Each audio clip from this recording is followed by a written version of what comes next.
Alhamdulillah,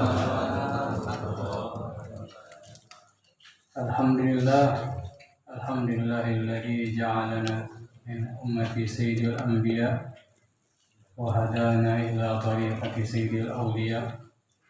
Asyhadu an la ilaha illallah wahdahu la syarika lah, syahadatan taj'aluna minas su'ada. Wa asyhadu anna sayyidana wa habibana Muhammadan abduhu wa rasuluhu azkal azkiyah.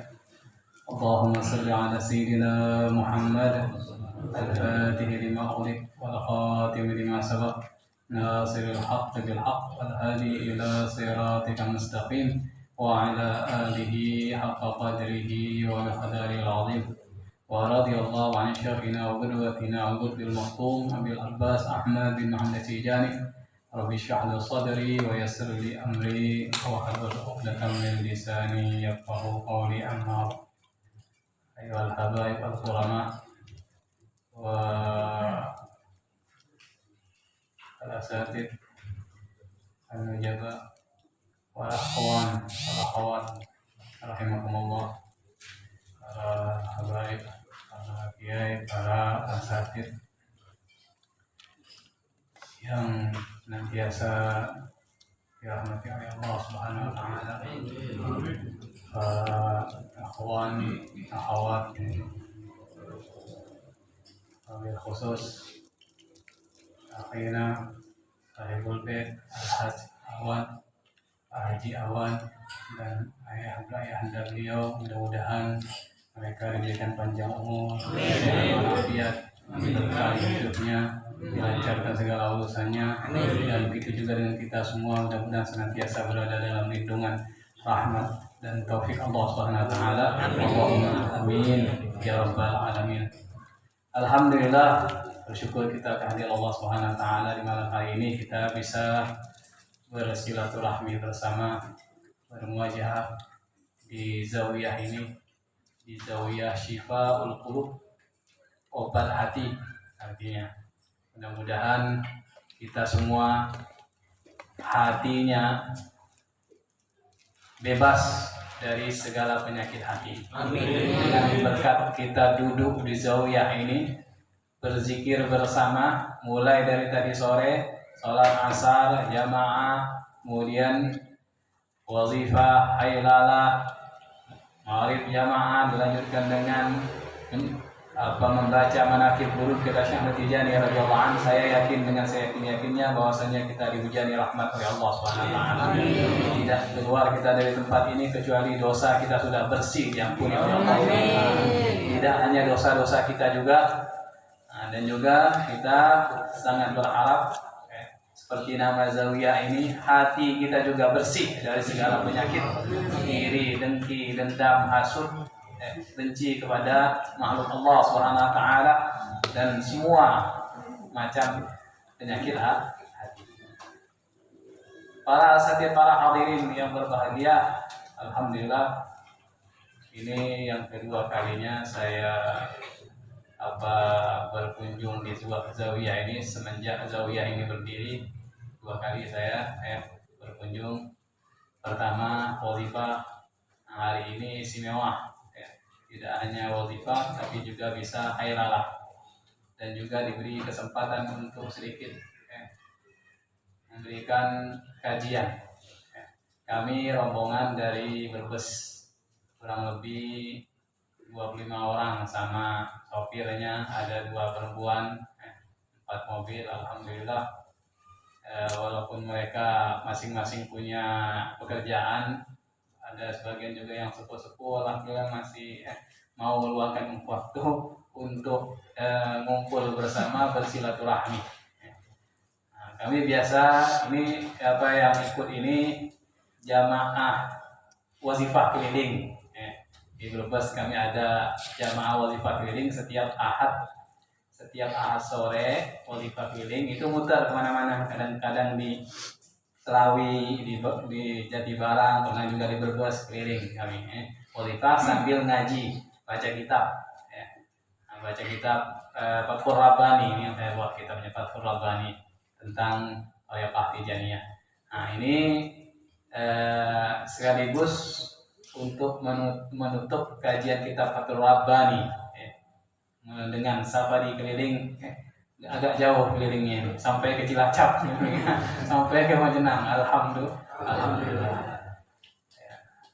Tadi meskipun mereka dalam perjalanan agak capek, tapi ketika sampai melihat pemandangan yang bagus, juga sambutan baik dan ramah dari para ikhwan, terutama Pak Haji Awan, alhamdulillah hilang capeknya.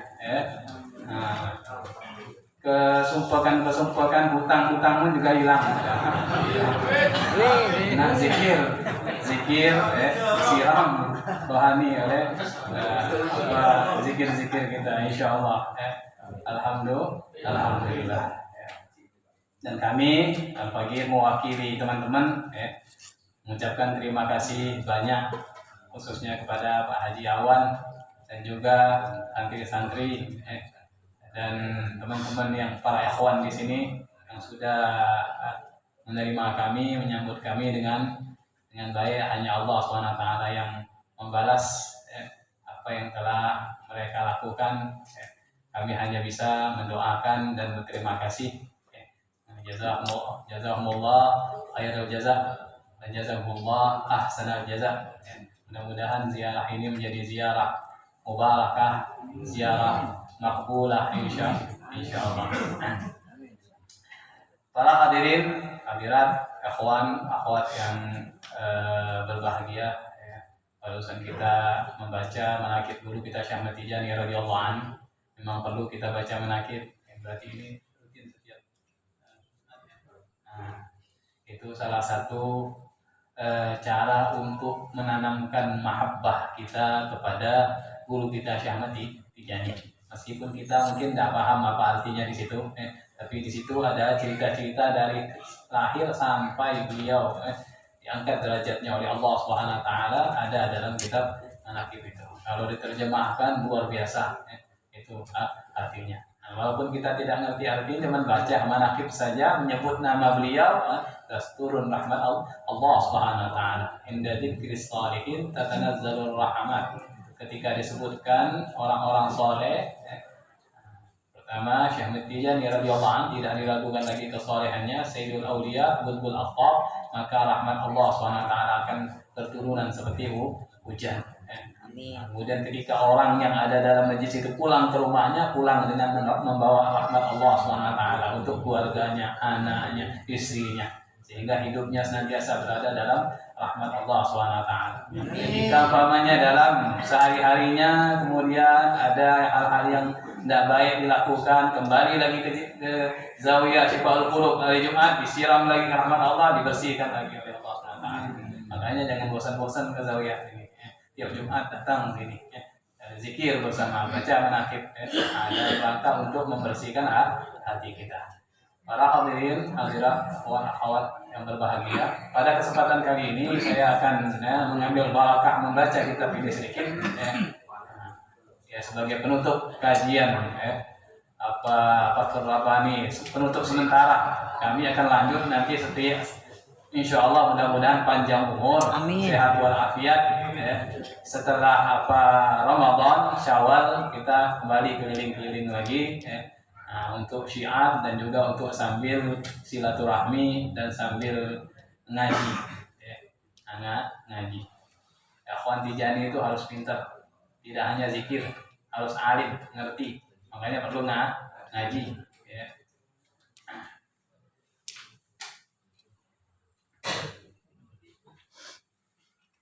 Ini sudah sampai pada bab yang kedua, yaitu tentang ada beberapa hal yang dalam thariqah Tijaniyah yang diingkari dikritik oleh sebagian orang yang tidak mengerti, tidak memahami. Oleh itu Syekh Muhammad bin Abdullah bin Hasanin dalam kitab ini beliau menjawab semua kritikan dan pengingkaran orang-orang tersebut. Di antaranya qala musannif rahimahullah taala, wa minha inkaruhu ta'alatul hadas wal khabas lil wirid. Di antaranya yang diingkari oleh orang-orang yang mengingkari adalah sucinya hadas dan najis ketika wirid. Di antara syarat dalam thariqah Tijaniyah, ketika mau wirid, lazimah wazifah adalah harus suci dari hadas dan dari najis. Kalau tidak suci dari hadas dan tidak sah, wiridnya tidak sah. Ini diingkar sebagian orang, wirid kok harus suci. Padahal wirid kan bebas, tanpa suci pun tidak apa-apa, boleh, tanpa suci. Tetapi Syekh Ahmad Tijani radhiyallahu anhu mensyaratkan dalam thaifahnya orang yang membaca wiridnya, wirid wajib, yang 3 itu lazim wazifah adalah harus suci. Kalau tidak suci tidak sah.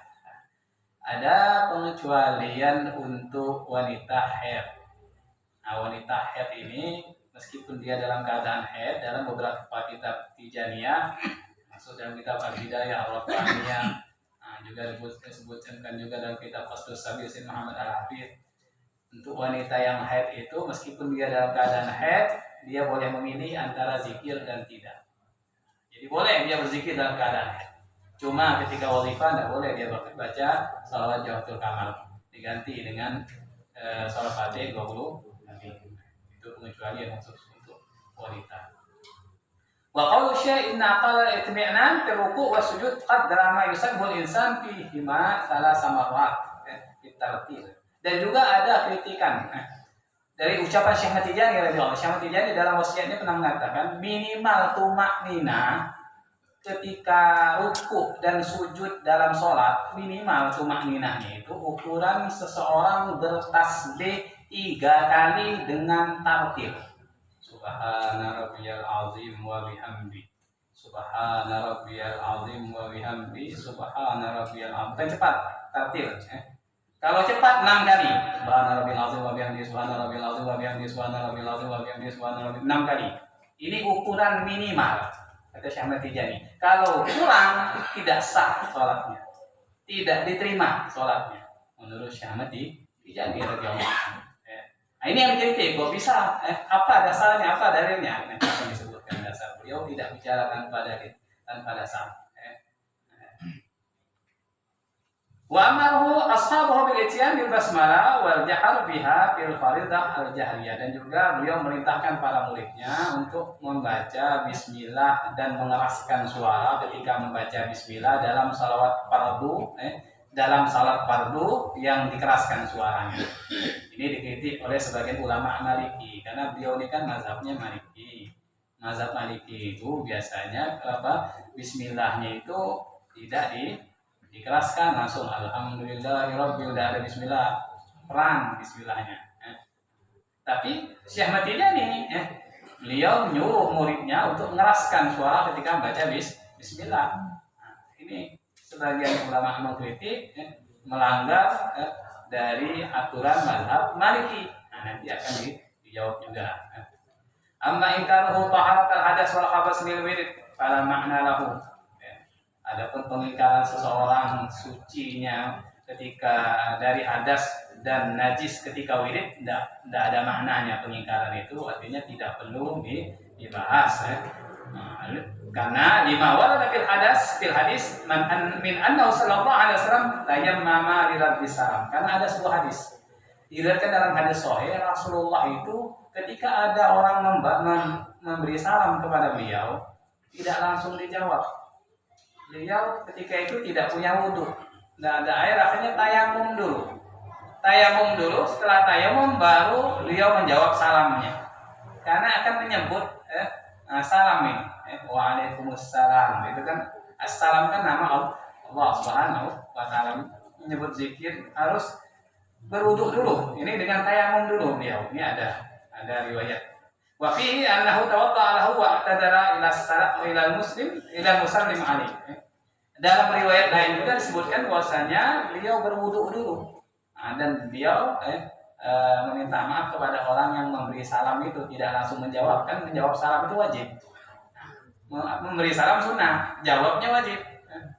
Jadi beliau tidak menjawab dulu, tapi berwudu dulu, setelah wudu baru beliau menjawab. Dan ini juga menunjukkan bahwasanya Rasulullah itu tidak pernah lepas dari wudu. Tidak pernah lepas dari wudu, senantiasa berwudu. Nah, ini yang perlu kita tiru. Wudu itu untuk menjaga kita. Kemana kita pergi, insya Allah akan aman kalau dalam keadaan wudu. Kecuali kalau sudah ajal. Tidak ada yang bisa mengatasi kalau sudah ajalnya. Di kemanapun dia pergi seorang yang berwudu. Bahkan Rasulullah dalam riwayat dalam kitab Jawahirul Ulia, Allah pernah berfirman kepada Nabi Musa, memberikan teguran, ya Musa, kalau engkau keluar dari rumahmu dalam keadaan tidak berwudu dan kemudian engkau terkena musibah atau sesuatu yang tidak menyenangkan, jangan salahkan kecuali dirimu. Ditegur oleh Allah SWT. Itu jadi wudu itu sudah diperintahkan dari sebelum Nabi kita Nabi Muhammad Sallallahu Alaihi Wasallam. Di antara amaliyah Sayyidina Bilal, beliau sampai sebelum meninggal Rasulullah dengar bunyi sandalnya. Dalam hadis sahih Rasulullah mendengar bunyi sandalnya. Itu di antara amaliyahnya yang beliau lakukan, tidak pernah putus wudu, senantiasa berwudu. Dan setiap kali beliau berwudu, sholat 2 rakaat, sholat sunnah wudu. Ini yang dilakukan oleh Bilal bin Rabah. Sehingga sebelum beliau meninggal, bunyi sandalnya sudah terdengar di surga. Ini isyarat bahwasanya beliau akan menjadi ahli surga. Nah, itu tentang wudu. Maka berusahalah kita untuk senantiasa melazimi wudu. Apalagi kita alhamdulillah dianugerahi oleh Allah SWT air yang banyak. Dan di mana saja kita bisa, kalau putus wudu bisa mampir sebentar ke mushola atau ke banyak mushola, banyak masjid, tinggal kita mau ataupun tidak. Setiap kali kita buang air umpamanya, ya jangan hanya buang air keluar saja, wudu dulu baru keluar.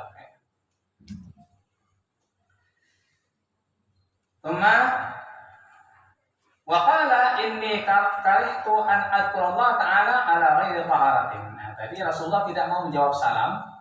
Kemudian beliau mengatakan kepada orang yang memberi salam tadi, alasannya sesungguhnya aku tidak suka menyebut Allah, menyebut nama Allah tanpa berwudu, tanpa dalam keadaan suci. Rawahu Abu Daud. Ini juga yang dijadikan dasar oleh Syekh Tijani kenapa beliau melazimkan murid-muridnya berzikir itu dalam keadaan wudu, dalam keadaan suci, jangan sampai dalam keadaan hadas.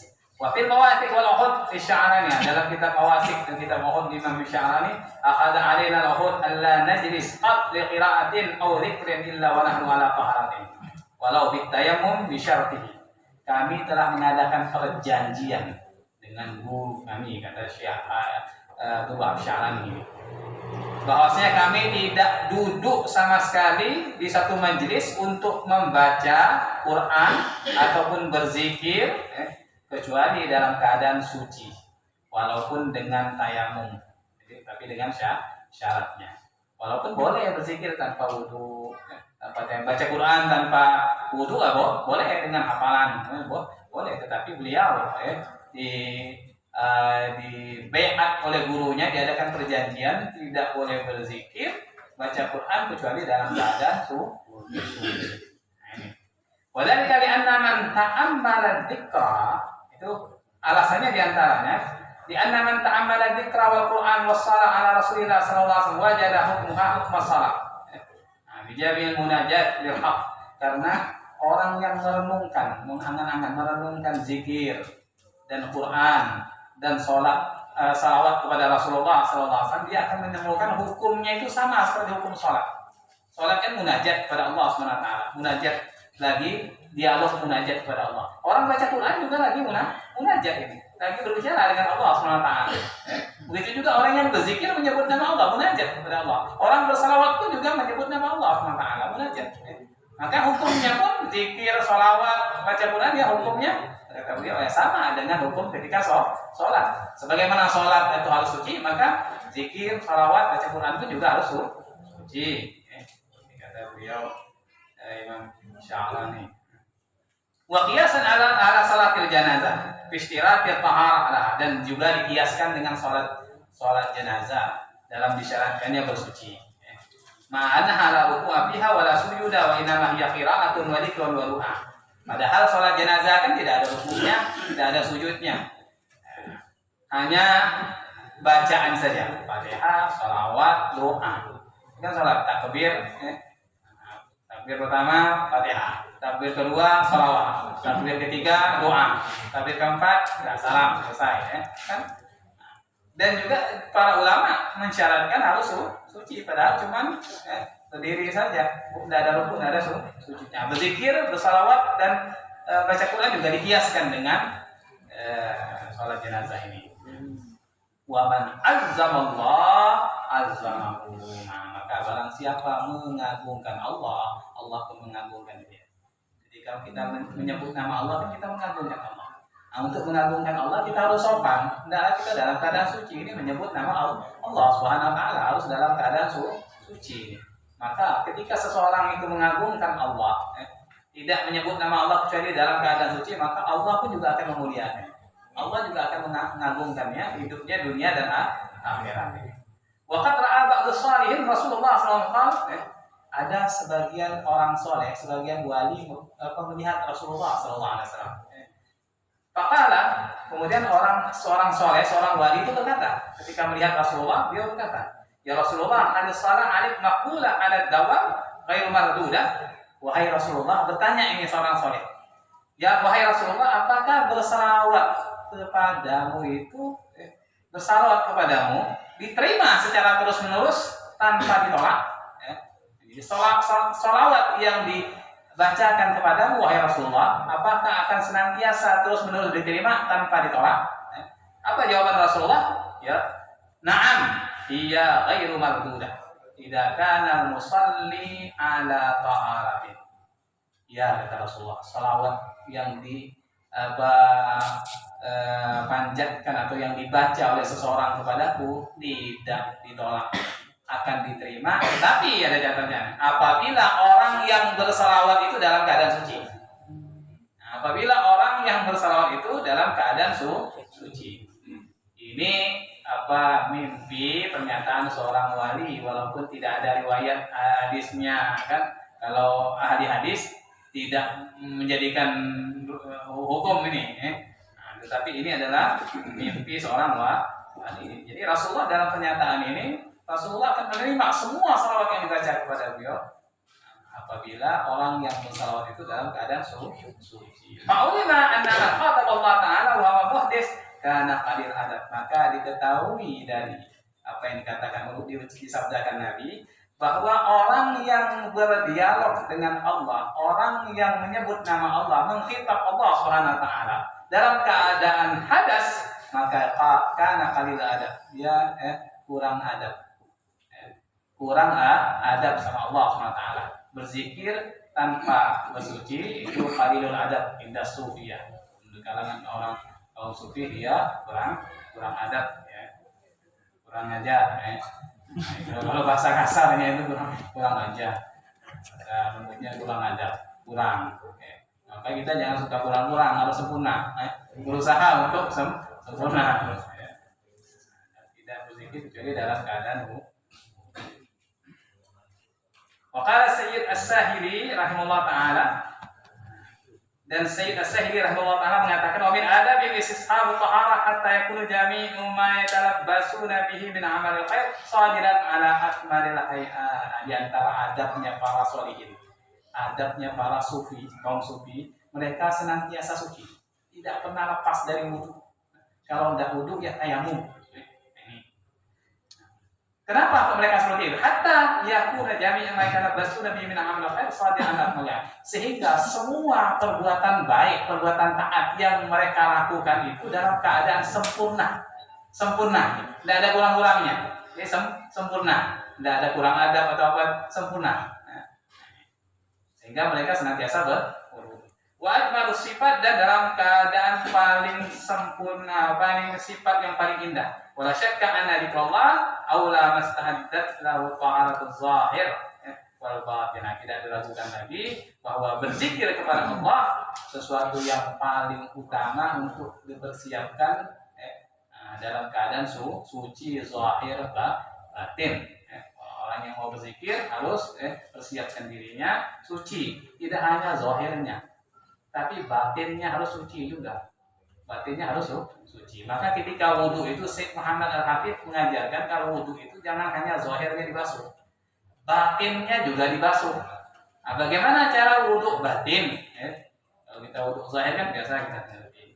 Nah, ada wudhu batin yang diajarkan oleh Syekh Muhammad Ahmad Tijani. Di antaranya wudhu batin itu ketika kita berkumur-kumur dalam hati kita minta ampun ya Allah, ampuni dosa mulut yang suka bicara kotor, menghibah, bohong. Dalam hati kita ketika ngomong seperti itu.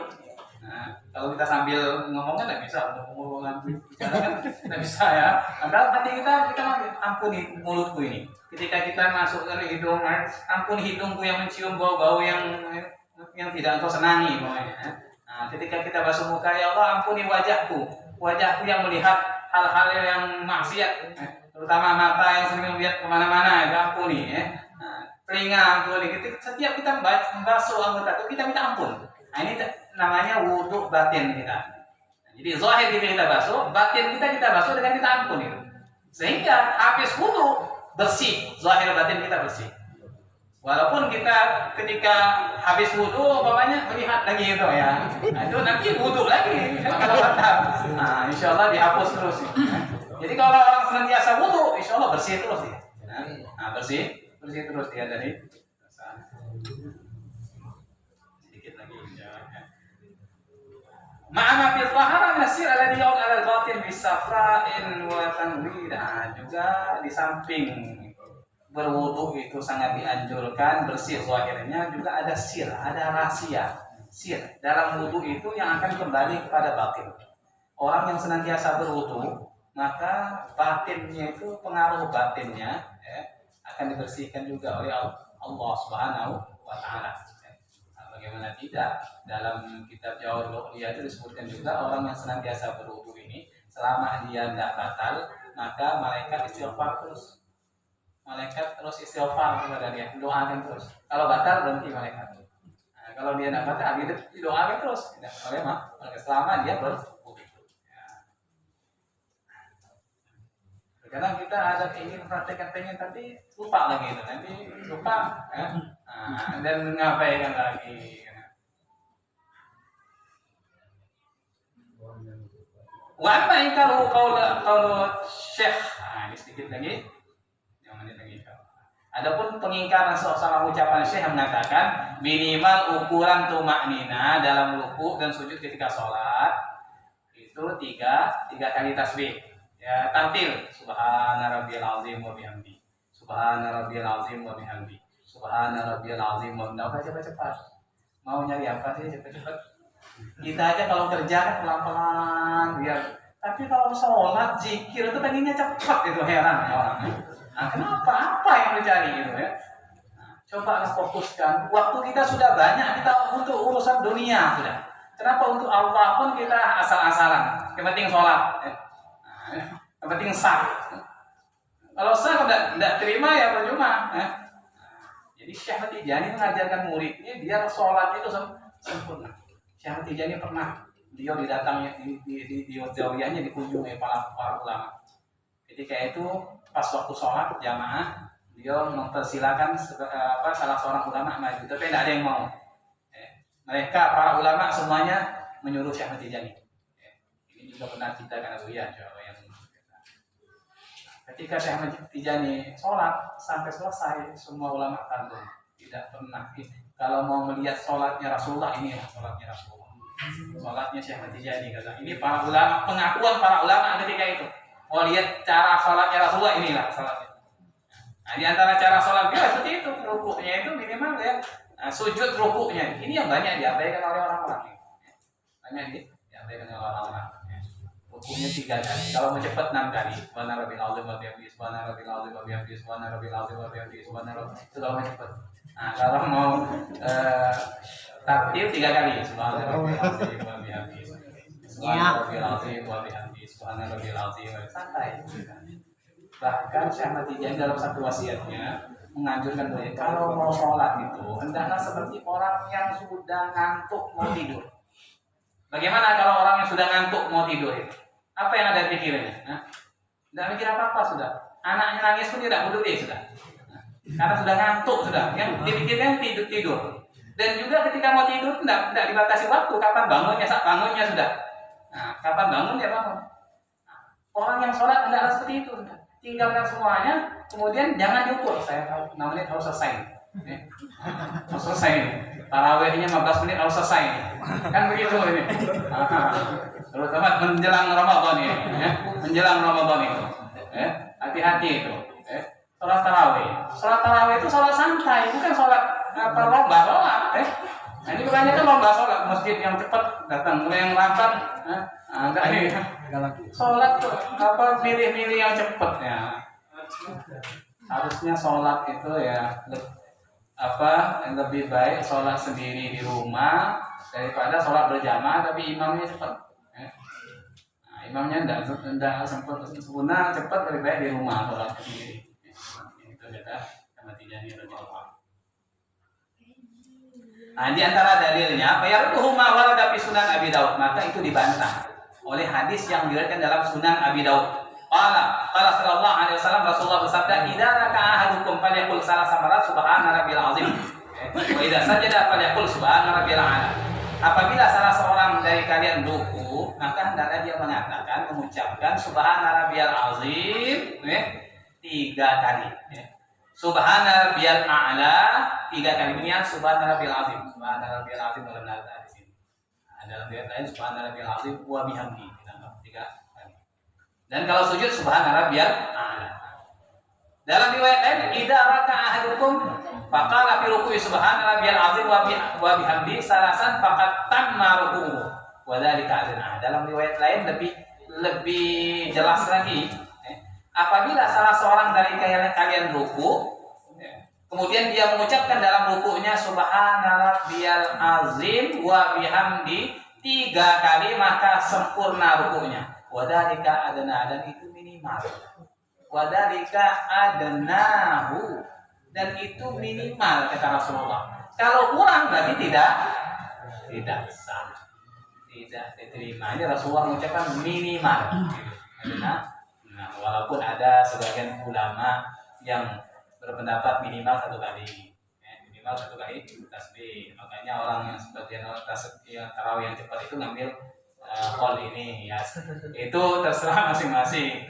Kalau saya sih ya, apalagi saya muridnya Tijani, ya ngikut dulu saja sudah.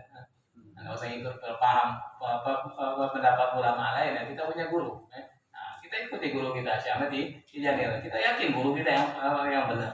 Ya masing-masing boleh mengikuti siapa saja. Dan beliau juga tidak ini pendapat beliau dan untuk para muridnya yang mengikuti ya silakan, yang tidak ya. Ini kan beliau hanya ingin meluruskan supaya sholat kita ini benar dan diterima di sisi Allah Subhanahu wa taala. Karena beliau dalam wasiatnya salah satu menyebutkan, ada hadis menyebutkan ada orang yang sholat, kemudian setelah sholatnya diambil oleh malaikat, dilipat-lipat, dilemparkan. Ambil sholatnya, dilemparkan ke orang itu. Sholatnya itu seperti baju, dilipat-lipat nih oleh malaikat. Tidak ada artinya ambil sholatnya. Mungkin kalau kita dibuka hijabnya oleh Allah, maka ke masjid banyak mungkin orang yang dilempar oleh malaikat gitu. Karena banyak orang yang sholatnya kan cepat kan. Mungkin apalagi sholat tarawih sampai 5 menit atau 10 menit. Masya Allah. Kemudian dalam riwayat Wida saja ada apakah fi sujud subhana rabbiyal a'la salasan. Apabila dia sujud kemudian membaca dalam sujudnya subhana rabbiyal a'la wa bihamdi salasan faqad tamma sujuduhu, maka telah sempurna sujudnya dan itu paling rendah, minimal subhana rabbiyal a'la wa bihamdi, itu paling rendah. Dan juga dianjurkan setiap sujud itu ditambah doa, terutama sujud yang sujud terakhir. Minimal doanya itu Rabbi waghfirli wa liwalidayya. Doakan orang tua. Ada sebagian sholihin mengatakan orang yang mendoakan orang tuanya 5 kali sehari itu durhaka. Belum dikatakan berbakti. Kalau mendoakan orang tuanya cuma sehari 5 kali habis sholat itu belum dikatakan berbakti. Masih durhaka. Minimal 50 kali sehari. Nah, bagaimana caranya? Setiap antum kalau sholat 17 rakaat ya, 17 rakaat berapa sujud itu? Setiap rakaat kan 2 sujud. Nah, kalikan hanya. Kalau setiap sujud habis subhana rabbiyal azim baca Rabbi waghfirli wa liwalidayya, sudah berapa kali itu? Sholat sunnahnya gitu dia Rabbil Wali dia setiap sujud. Setiap habis azan dianjurkan baca setelah doa azan itu Rabbil Wali dia 5 kali. Rabbil Wali itu yang dianjurkan oleh ulama baca doa. Nah, sudah bisa 100 kali dalam sehari bisa doakan orang tua. Itu diantara bentuk bakti kita kepada orang tua itu. Ini banyak orang yang nggak mengerti begini. Jadi harus kita ini orang tua kita itu orang yang berjasa dalam hidup kita, yang mereka wasilah kita, maka kita doakan mereka. Nah itu diantaranya cara kita mendoakan orang tua itu. Kalau kita sholat duha dalam setiap sujud kita Rabbil Wali dia. Kemudian setelahnya kita doa lagi ada sudah bisa sampai 100 kali pun bisa dalam sehari. Dianjurkan tidak hanya doa sujud. Unzur fi syarah al-Faris bisa dilihat di syarah Faris dalam tentang dalil bacaan sujud dan rukuk dalam sholat. Ini diantara apa yang dalil dari ucapan Syekh Ahmad Tijani. Dan juga dalam kitab Syarah Az-Aziyah Ibnu Abdus Shalih, wa inna aqalla tuma'nina qadra ma yasqul insan fi salah samarat. Minimal tuma'nina itu ukuran seseorang bertasbih 3 kali. Wa qala Hujjatul Islam Abu Hamid Al-Ghazali fi Bidayatil Hidayah fi Adab Shalah. Imam Ghazali, Hujjatul Islam Imam Ghazali berkata dalam kitab Bidayatul Hidayah tentang adab salat. Tsumma kabbara li ruku' ila qala, kemudian bertakbir untuk ruku' sampai beliau mengatakan wa qul subhana rabbil azim wa bihamdihi salasa. Wa in kunta munfaridan fa ziyada ala sab'ah wal ashra hasanun. Ketika kamu ruku' kata beliau untuk sholat berjamaah, maka terutama menjadi imam bacalah tasbih subhana rabbiyal azim wa bihamdihi 3 kali. Kalau sholat sendiri maka tambahlah 7 kali ataupun 10 kali. Kalau sholat sendiri. Kalau jadi imam jangan lama-lama, kan kasihan kan makmumnya. Jadi maksimal 3 kali. Itu kata Imam Ghazali, itu lebih banyak. Ila angkala sampai beliau mengatakan summa kemudian sujudlah wa qul subhana rabbiyal a'la salasan. Ketika sujud bacalah subhana rabbiyal a'la 3 kali. Nah, kalau kamu sendiri wa kunta munfaridan fadid. Nah, kalau kamu sendiri maka tambah 3, 4 kali, 5 kali, ganjil ya, 5 kali atau 7 kali, 9 kali ya. Kalau sholat sendiri. Nah, kalau jadi imam itu maksimal 3 kali, jangan lama-lama. Kalau jadi imam. Karena mungkin barangkali ada orang yang punya hajat, jangan lebih dari 3 kali. Ini kata Imam Ghazali, juga kata Syekh Ahmad Tijani radhiyallahu anhu. Ini untuk masalah tasbih. Para hadirin hadirat yang berbahagia, para ikhwan akhwat, mudah-mudahan kita bisa mengamalkan apa yang dikatakan guru kita ini. Dan kita dalam beribadah berusaha untuk sesempurna mungkin, sempurna mungkin. Umpamanya ada yang mengatakan pendapat boleh sekali, tetapi keluar dari khilaf kita ngambil yang banyak. Nah, kalau salah pun, umpamanya salah ada masalah lebih baik. Nah, ada pendapat yang banyak. Nah, kita berusaha untuk melakukan ibadah itu sesempurna mungkin. Jangan asal-asalan ibadah kita, rugi kita. Rugi kita. Jadi kita hidup ini untuk ibadah, mendekatkan diri kepada Allah Subhanahu wa taala, maka lakukanlah ibadah sesempurna mungkin. Maka ini diantara pentingnya kita ngaji. Nah, biar kita tahu ilmunya. Kalau kita tidak ngaji, ada tahu kita. Jadi biar orang sholat sholat. Jadi ibadahnya niru-niru aja. Nggak ikut, nggak tahu ilmunya. Para hadirin, bahagia. Ini yang bisa saya sampaikan pada kajian kali ini. Mudah-mudahan manfaat, barokah ini menjadikan hidup kita selalu berada dalam bimbingan Allah Subhanahu wa taala. Mudah-mudahan kita diberikan panjang umur, sehat walafiat, bisa memasuki bulan Ramadan. Beberapa hari lagi masuk bulan Ramadan, persiapkan diri bulan Ramadan. Ini bulan umatnya Rasulullah, bulan yang mulia. Kita sambut dengan gembira bulan Ramadan ini. Kita berusaha bertobat, menyesali apa yang kita lakukan sebelumnya. Karena ada kisah dalam Irsyadul Ibad itu, ada seorang ahli maksiat, sebelum Ramadan itu maksiat, sholatnya jarang-jarang. Tapi ketika masuk bulan Ramadan, dia tobat, beli baju baru, beli sarung baru, nyambut Ramadan ini. Nah, pakai pakaian yang bagus dia, pakai wangi-wangian. Kemudian sholat yang pernah ditinggalkan dia qadha. Dia qadha, kemudian sampai orang-orang, ada salah seorang alim bertanya, kenapa kamu lakukan seperti ini? Kata dia mengatakan, ini bulan barakah, ini bulan rahmat, ini bulan ampunan, bulan taubat. Aku ingin mudah-mudahan Allah mau mengampuni dosa-dosa. Nah, di pertengahan Ramadan dia mati, meninggal. Kemudian seorang alim mimpi melihat dia dan bertanya, bagaimana Allah memperlakukan kau? Alhamdulillah, Allah mengampuni dosa-dosaku. Karena berkat aku menghormati dan memuliakan bulan Ramadan, menyambut bulan Ramadan dengan baik.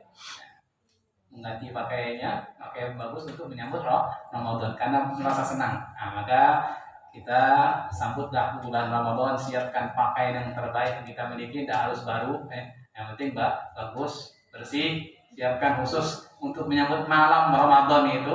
Nah, kita ganti pakaian kita semuanya untuk pakaian yang bagus, yang bersih sebagai rasa senang kita. Nah, menyambut bulan Ramadan. Kalau ada pakaian baru lebih baik lagi. Jangan hari raya saja, Ramadan itu juga harus persiapkan. Nah, yang baru, sarung yang baru umpamanya.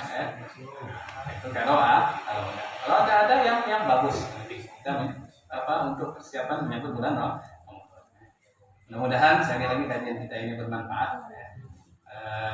Mari kita akhiri bersama kajian kita ini dengan doa harap kepada Allah SWT, harap juga Allah SWT. A'udzubillahi minasyaitonir rajim. Bismillahirrahmanirrahim. Alhamdulillahirabbil alamin. Allahumma shalli ala sayyidina Muhammad al-Fatih wa ala alihi wa sahbihi la siratal bil haqqil hadi ila siratal mustaqim wa ala alihi haqqa qadri wa qadari azim. Allamanallahu wa iyyakum ilmat tuqa wal adab. Allamanallahu wa iyyakum ilmat tuqa wal adab. Allamanallahu wa iyyakum ilmat tuqa wal adab. Subhanakallahumma wa bihamdika asyhadu an la ilaha illa anta astaghfiruka wa atubu ilaik. Subhana rabbika rabbil izzati amma yasifun. Wassalamu ala mursalin walhamdulillahi rabbil alamin.